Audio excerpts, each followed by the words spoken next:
Hey guys, it's Chanel Diane, and this is the finished product. I don't want to do a long intro. I'm going to get straight into the tutorial. This is a frontal quick weave.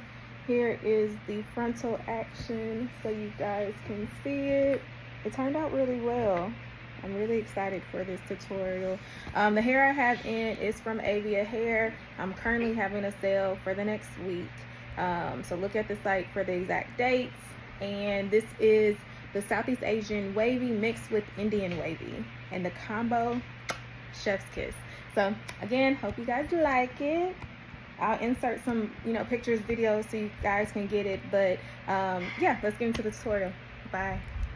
Okay guys, so I sped this up, but I still wanted to say off top, I'm trying something new with like the widow's peak and all that other stuff, so it did take a bit more effort in order to align everything. This is a quick weave install, but for whatever reason I was struggling a little bit with getting this frontal down, mainly because of where the widow's peak is and making sure everything stayed aligned, because with a widow's peak it has to be in the middle.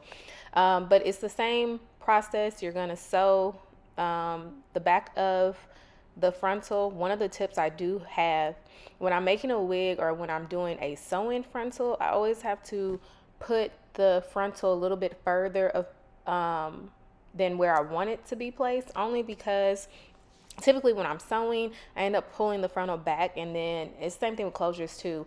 But with this one I had to remember that I was gluing in the track, so it wasn't going to alter. So my tip for doing a frontal quick weave is you actually put the frontal exactly where you want it to be. So you sew it exactly where you want it to be. You don't have to push the frontal further up or anything, because it's not going to move, because you're not having that additional tension to that may move the frontal because you're sewing in tracks. I hope that makes sense. Also, what I did, because I'm doing a frontal and I glued it in, I'm actually I sewed my first track underneath. So my first track is sewn on, just so I wanted to do some styles where I could do like messy updos, and so I wanted to be able to flip it up, and being having it sewn in makes that a little easier. I also wanted to make sure that the quick weave was secure and I could have it in for a little while. So I just made sure to sew my first track from perimeter to perimeter, or really from ear to ear. And then me sewing this on is really normal. I think I want to do another frontal install where I do it like glueless and show that process, but this one pretty straightforward, just sewing the back. As you see, it looks pretty good, like really, really good. I wish I would have made this install into a wig because I really like this install. The overall hair is gorgeous. Okay, so I'm back. I thought I lost this very important clip of me gluing this down. So I found it, and I want you to see like what I'm doing in terms of trying to get this widow's peak down and the effort and concentration it takes. So I'm pretty much trying to place the frontal down where I think it's supposed to go, and then I'm adding very, very thin layers. A lot of you guys think that you have to put super thick layers for your glue to stay, and that's not the case. You want thin layers so your frontal can be melted into your skin, and you want to essentially wait till it dries clear before you add the next layer so everything can dry. And I have a big old forehead, so I put it above my hairline just to make sure, because yeah, I have a cap, but it's still HD, so it's still thin in my opinion, and I just don't want to end up being a bald head scallywag just to have a flawless lace install. So I'm doing it in sections. I'm starting in the middle, and then I'm going to work my way out. If you want a detailed tutorial for this, I'm more than happy to create one just on the glue part, because I think it's important, because I kind of do feel like people do it wrong. I do think to get a long lasting hold, yes, you need a good glue, but you also need to follow proper steps, which is making sure you have a clean application. In order to have a clean application, you want to do very, very thin layers of glue. I do end up doing like 4 or 5 layers, but you want to do thin layers. And then I just cut it where the last glue ended, and then I'm now doing the glue for the next section, and I cut it just so I can remember. And I use the brush to kind of push the lace into the glue, if that makes sense. And then I'm just doing the rest of the side, and you can break it down into another half. Oh, and the glue I'm using is Ericka J, and I love her glue. Like, I've tried multiple other glues, but I love her glue. Her glue works, it stays. I worked out in it. It's hot as hell, as y'all know. It's summertime, and that glue is the glue that actually works and stays for me. So that is something that I would suggest to use. So yeah, just applying the glue, making sure that I dry the section, and then just to speed up time, while one side is drying, I'm starting the process for the other side, and just making sure that I have my glue applied. Now, I used a lot of glue right there, so now I'm just spreading it down because that's just way too thick, to be honest. I could have spread it out even more. It's just that what you're seeing now is too much glue. Like, if it's still, even that is too much glue. I could have done it even thinner than that, because the reality is you want it thin, and you want to use multiple layers, like 3 to 5 layers. But in order for you to do so and still have a seamless look, you don't want to use a bunch of glue. I know people make it seem like you have to like pour out as much glue as possible to get the best hold, and that's not the case. So I'm just pulling it, putting it in line. I think I did three things of glue on that side, if I counted correctly. And I'm just making sure, everything is kind of locked and loaded. Another tip, which I don't show, and I actually didn't do this time, which I should have done, was have a blow dryer handy, and on cool or warm setting, go ahead and like dry down the glue. And I say that because a lot of us are using HD lace, which is super thin. Think of the fact that you're using a bunch of glue, plus you have a very, very thin lace. If you don't dry it all the way, it will seep through the lace, and then you'll have issues and all that other stuff. So just to avoid that, dry it down completely with a blow dryer. It just, Bud was asleep and I didn't want to wake him up, so I didn't do that. Next, I'm wrapping it down. When I put my Aavya Hair melting band on, I make sure to pull it super tight. And then, as you see right now, I'm just using a base and a blow dryer just to start my quick weave process. And then this is my last bundle of hair. And I'm just doing a U shape to the top. And I actually doubled my wefts when it comes to gluing the tracks. In my previous quick weaves, I was like, oh, my quick weave is too thin. Did not realize that you could double your tracks. Mind blown.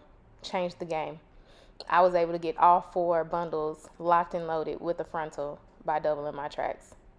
Baby, you'll never catch me doing another sew-in in my life. You hear me? Quick weaves are so magical. I follow, off topic, but I follow a lady on Instagram that's a stylist, and she primarily does quick weaves, and she promotes healthy hair. And I was like, how is that possible? But I need to go back and watch her, or go back to her page and explain it fully. And I may do a separate video just explaining how you can grow your hair with quick weaves, because her clients have been getting major growth from quick weaves. And it's because a lot of us don't moisturize our hair like we should in sew-ins. Like, we don't wash it because the process to dry is tedious and all those things.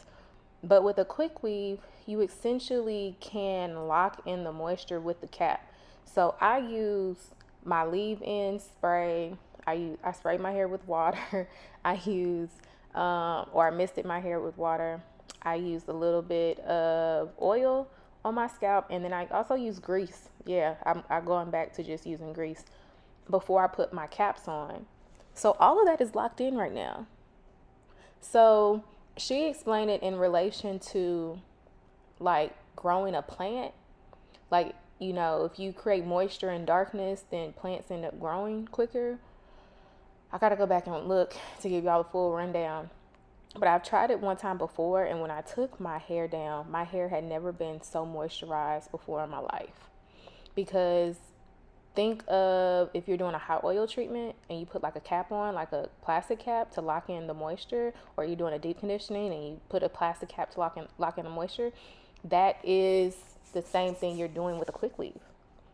So I'm not walking around with a plastic cap, but I do have all the moisture locked in my head, and I still get a cute style. The hair is still going to be reusable, all that stuff. Okay, onwards with the tutorial. I've taken off the band, and I'm using this little stick to just kind of cut away the lace. And if you see, do you see it? Can you see the melt of it all? Okay, listen, I've been on a mission to get the lace to lace, honey. I've been on a mission to make sure my lace installs are unfucking wittable. And I have been practicing because I just really admire, you know, the stylists like Daisy does my hair, and of course like Tay, who's amazing with, you know, and Alonzo, aren't like all these people who really melt lace and do really good with lace and overall hairstyling. And I've been trying, and then I've been doing a lot of research into like the UK girls because their stuff hits completely different. And then I found some amazing hairstylists in Africa that do the, you know, widow's peak and the most realistic hairlines. And I was like, I want to do that. Like, it made me excited about hair again to see it.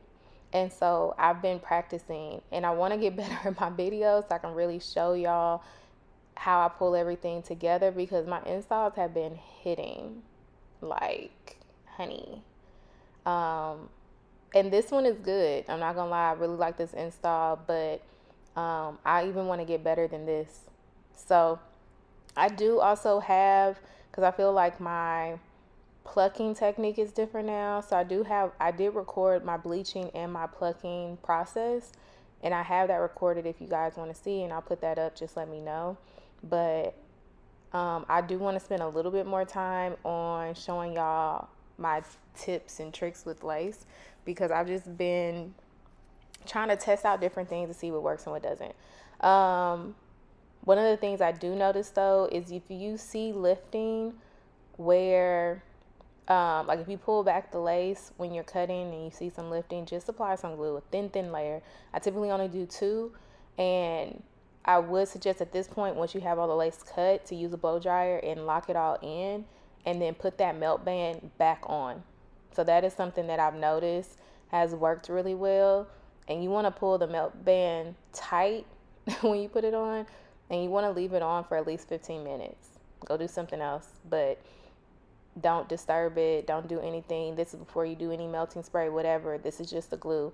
And before you put the melting band on, go over the lace with a cool or warm setting, not hot, and just lock that lace in. You'll thank me later. And then put your melt band on, and then go in with like your melting spray or anything else you feel you may need. Because the girls have been doing a double melting method, which I do too, which I have some opinions on that, but I got to test my theory a little bit more before I share. But I will say melting sprays I'm a fan of. They do work.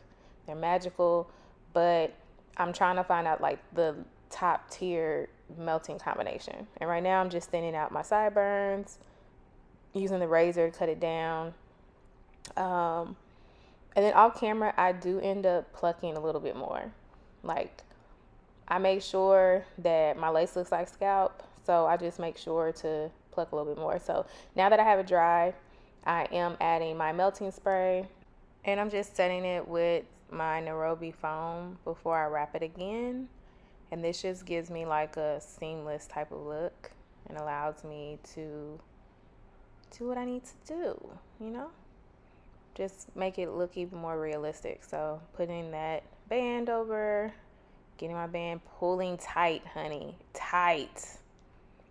Had to do it a couple of times, but and then this is how I look with my face done. Didn't she look cute?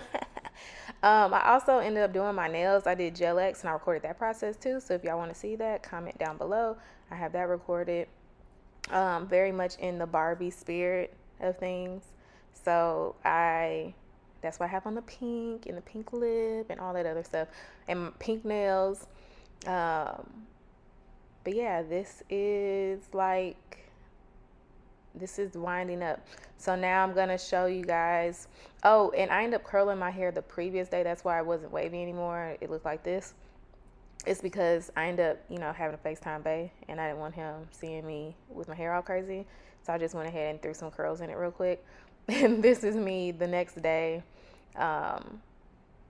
just combing it out. This hair, listen, I understand it's my hair company, but I'm very vocal about hair. Like, I've been in this game for a long time when it comes to hair, and this hair is amazing. Like, I really, really like it. So now I'm just adding more layers to get, Daisy does my hair, has me on this big, I've always loved layers, but she has me on a really big layer kick. So I'm just taking sections and adding really deep layers. And at this point, I really wish I would have made this into a wig because when I take my quick weave out, I am going to turn it into a wig. And because of all these layers, I just have to be very precise with how I do everything. But I love this install. I keep saying it. I really, really love this install. But I'm pulling it up and then kind of angling to the side and then going in with the razor and just making sure I'm, cutting off all of that to get, deep layers. And this process is, kind of straightforward. I know some people get scared with cutting their bundles, and you really don't have to do this deep of layers to get, a similar look. I just really love layers. Because I do plan on wearing it in the middle eventually. I just decided to, cut and then layer on one side, layer on the other, just so I can make sure to have somewhat similar layers. So if I decide to wear my part on the other side, which I did end up changing my part, that everything will still blend and be seamless. So that's what I'm doing right now and just getting it together. And then in the next, and I'm showing the whole process just so y'all can see, it is kind of tedious. Like, to really get layers and get it done correctly, it does take a bit of time. I mean, it's not long, but it does take a bit more effort and time. And I think we see the finished products of these installs, but we don't necessarily see all that it takes to accomplish the looks that we want. And so I think the point of having these tutorials is to kind of show realistically what it takes to get these looks. So y'all don't think like, oh, she can do this in 5 minutes, so I should be able to do this in 5 minutes too. It's like, no, not really. It takes some time. It takes some effort. I had to get up because I'm looking in a little mirror when I'm recording these tutorials. So I had to get up and go get in the big mirror, see where everything was doing and all that other stuff. And now I'm using a heat protectant serum before I start curling. And another thing, I am testing curling iron. So as you see, this is a big barrel curling iron. I always use that for my bank area. And I love it because, especially if you wear long hair, it's hard to find, a lot of them have smaller barrels, so it's hard to really curl your hair, but this one has a long barrel. And I love this. It curls like a dream. Y'all know I'm big on my curls. I'm big on curling irons. And curling irons have I used to use Ion and swear by Ion because they got hot. They curled my hair perfectly. and they kind of discontinued the quality that they used to have. And I really haven't had a curling iron that did justice like those. And I don't even think they were ion curling irons. It was another one from Sally's that I really loved. And then the other thing, I just got some T3 curling irons, and I do like those. Don't get me wrong, really like those. They're just expensive. I got them on sale, but they're expensive curling irons. But I do see why all the stylists like those curling irons, because they're really cute, or they really work. Like, I like those. But this one, I've been testing out because I do want to have a curling iron line, and this is a different one. It's a smaller barrel, and you see that curl? I love it. Like, real talk. You know, you can take my hair thoughts with a grain of salt, but when it comes to curling irons, I'm not going to steer you wrong, because I'm so particular about my curling irons. I'm not going to play when it comes to that. So Bud has entered the chat, so that's who you hear in the back. Give me 1 second. So now we are taking everything down. Off camera, I finished all my curls.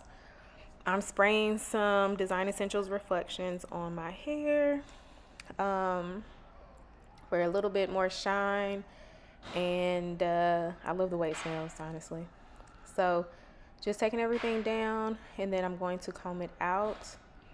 So I always end up getting a little I don't know what the word I'm thinking of, but sometimes some of the pins end up getting caught because I don't take my hair down properly. But the end result is always the end result. It always looks good. So there's that. And I always take out the top curls last, so I can style how I need to. And I'm just pushing it back, and then I'm going to push it forward to get the desired overall look. As you see, this is the combed out look. Baby. I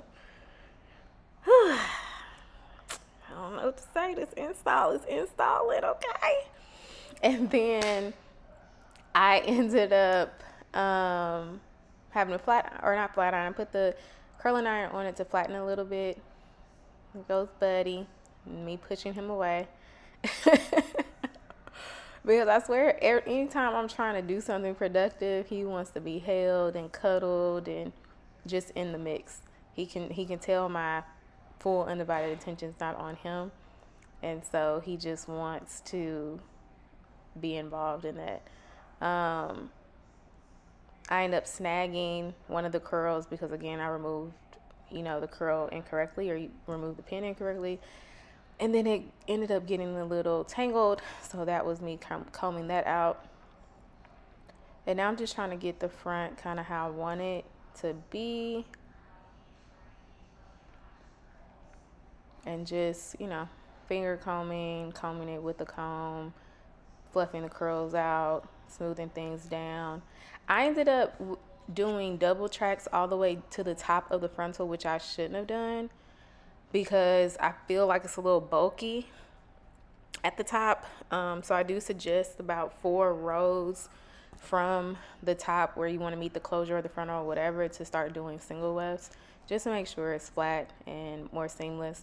Something about the under curl, it always ends up falling out, and I like my curls to kind of start close to the base of my install. So I'll pretty much always end up recurling the curls underneath, because I don't know if it makes sense, but like if the wind blows, I don't want it to just be like straight hair. So I always tend to curl that.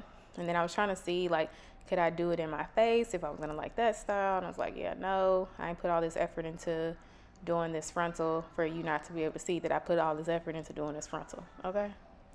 That is, I think it's 1,000 wishes or 100 wishes or something like that from Bath and Body Works.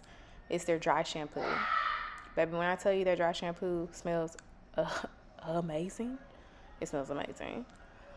So yeah, there's that. And I'm just really styling, getting everything together the way I want it to look, curling and recurling a couple of pieces just so I can make sure to get the overall look I'm going for. And I typically like the big volume look, but for whatever reason, I was like, I don't really want it this big. So I tried to like comb out some of the curls a little bit. So it just wasn't volume. Like I wanted it to be curled because I knew I was going out and I knew the curls would drop eventually. But honestly, with this hair, it didn't. It slightly did. It didn't drop as much as I thought it was at all. Like the hair just kept its curl. And that is what we want. But I didn't get the look that I was going for. And had I known this hair was going to hold a curl the way it did, I would have handled it differently. I would have curled it just with the big barrel. But overall look came out amazing. I love it. Here's the finished look. If you have any questions or want to see any other tutorials, let me know down below. Thank you. Bye.